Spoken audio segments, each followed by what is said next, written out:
My talk today is called Finding Gold. I suppose I've got an odd hobby that I like to do. I like to go mining for gold. I like to go into places that are strange to find something that is very valuable, something that is expensive, something that's so flashy that sometimes we fake that we even have it. It's so valuable. Wars were fought for it, and I have good news. Everybody here, I feel like Oprah, you're going to get some gold, you're going to get some gold, and you're going to get some gold, right? So if you'll join me for a second, I'm going to take you on a journey to go mining for a little bit of gold. Are you ready for that? All right. So what if I told you, though, the cavern that we're going to go through to get your gold takes you all the way back to COVID? Not so excited anymore, are you? Right? So I don't know about you, but when I started to walk through the door of COVID, I was really curious, right? Is it the flu? Is it not the flu? Is it dangerous? Is it not dangerous? Then the Italians started singing, and it was cute for a second, and then March Madness ended, and then it got really scary and sad, as some people here today have relayed to us, right? Tragic. So how in the world would you ever want to walk through a door with such tragedy in mind? I remember those early days having to go through our organization and look people in the eye, and look, I did the math. People were telling me that by the time we were done this, we weren't all going to make it. Maybe it was me, maybe it was them, maybe it was their fragile family members. And man, I put my head in my hands and I said, how the heck am I going to lead an organization when there's nothing but tragedy and uncertainty ahead of me? How would I have the audacity to find gold in that? And so I began my exploration and finding resources in places that were familiar to me. And I sought as much training and inspiration as I could possibly find. I looked to the United States Marine Corps, a group that spends all of their time leading and training under ambiguity. They don't know the result that is coming, yet they're always the first on the beach. The United States Army developed this technique in their war on terror. It was called left of boom or left of bang, where they made it a strategic decision to get ahead of terrorism rather than suffering its consequences. All of these began to inform a strategy, and one of my favorite was Sir Ernest Shackleton, who had this crazy idea to take a ship down to the Antarctic. And you know what? He didn't make it. Right? He made it close, and then ice seized his ship. Everybody walked out on the ice, and with a short period of time, the ship sunk. They were floating on ice in the middle of the ocean. And he had the audacity to turn to them and say, you know what we're going to do? We're going to walk home. And they did. It's stories like the Marines and the Army and Shackleton that led me to think, well, I wonder if those examples existed here in our community, here in Wilmington. That's the roadmap that I plan to give you today. You have a lot of peers, and I can only share 3 with the time that I'm going to give you. What I found that they have in common is extraordinary. They had the audacity to find gold. Companies like Delaware Technical and Community College, Christiana Care, and the Grand Opera House, you can just imagine the trauma that each one of those went through in their own little ways. But what I discovered in my journey was a couple of common denominators. Number one, they were good on March 11th because they were good on March 10th. They had already invested the time in creating a cohesive team before they hit the beach. Secondly, they had a clear mission. And look, they were panicking a little bit, but they weren't grabbing onto that mission for survival like a life raft. They were grabbing onto that mission like a thunderbolt to take them to a new place. You see, the process was transforming them. They weren't going back to status quo, and they allowed themselves to be vulnerable enough to be transformed. Traditionally risk adverse, they knew they could only lead if they would be risk takers. But oddly enough, these big organizations really developed their strategy and their validation by listening to the quiet voices. It sounds cliche to say that students are the center of everything that you do, right? Until you head to spring break on March the 6th, wondering if you're ever coming back. But when you know that your mission is that the students are at the center of everything you do, you go to extraordinary lengths to make that happen.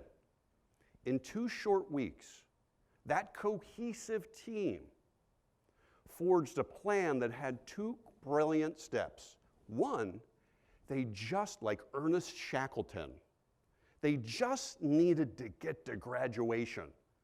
They understood they had an obligation to students and parents, some first generation, that were this close, the other side of spring break. Just get me there.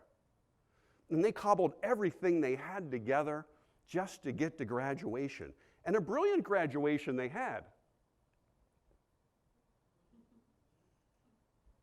A brilliant graduation they had. They stood up on that stage, a young man that was a student at Del Tech that made some really bad choices. He deviated from the plan and ended up as part of the criminal justice system. When he returned from that, forged from that pressure, he joined with Del Tech and accelerated to the point where he became the president of his international academic fraternity. He was on that stage virtually to introduce the congresswoman from Delaware. It seemed that day that an individual world from a guy that made some bad decisions, forged under pressure, had the audacity to find gold, met that day an organization that did the exact same thing. Together they found gold, but they weren't done. I told you there was 2 steps. The day after graduation, Del Tech pivoted yet again, and they decided they were going to become a center of excellence for virtual learning, something that they couldn't have even conceived on March the 5th. This is stuff that years worth of consultants and millions of dollars usually takes. And boom, they pivoted. And trust me when I tell you, they're not done. But how do you know that they found gold? Meet Diane Calloway. Now, Diane was a department head, and still is a department head, at Delaware Technical and Community College when everything shut down. See, her existence depended on bricks and mortar, and there weren't any anymore. And Diane didn't have the best Wi-Fi in her life. So what did she do? She got in a van. She had the audacity to drive that van and park it in her parents' driveway every single morning to get her kids to graduation. She didn't want to wake her parents up, so she parked outside. And then she became a symbol for the rest of the organization that has a culture that understands that mission isn't for survival, it's like a lightning bolt to take them to a new place. Speaking of lightning bolts, healthcare has had trauma like nobody's business. You know, when I looked at Christiana Care's mission statement, I expected to see words like medicine, doctor, nurse, hospital. Wow, it has words like together, excellence, love, how warm and fuzzy. But wow, did we ever see that together, excellence, and love on the front lines? That's the healthcare we know. But did you know what's going on behind the scenes? Before COVID hit, they had invested in a cohesive team. Heck, they had invested in so much research, they were piling PPE up in December and January before COVID hit this area. But more importantly, they were investing in technology. You know, I didn't realize they were voted 4th in the country by their peers as number 1, or 4 times as number 1 in the country in technology. That technology took its form in years past in a virtual labor and delivery room. That poor mannequin has delivered 25 babies she is so exhausted, rumors have it she curses in French, right? But this is where they were taking technology to be able to do it together with love and excellence. God forbid anything happened, they were ready for it. But then COVID hit, and technology became accelerated. They developed a product called CareVio, originally intended for their employees to check in to make sure that they were doing okay before they showed up for work. They checked in on the web or on their phone.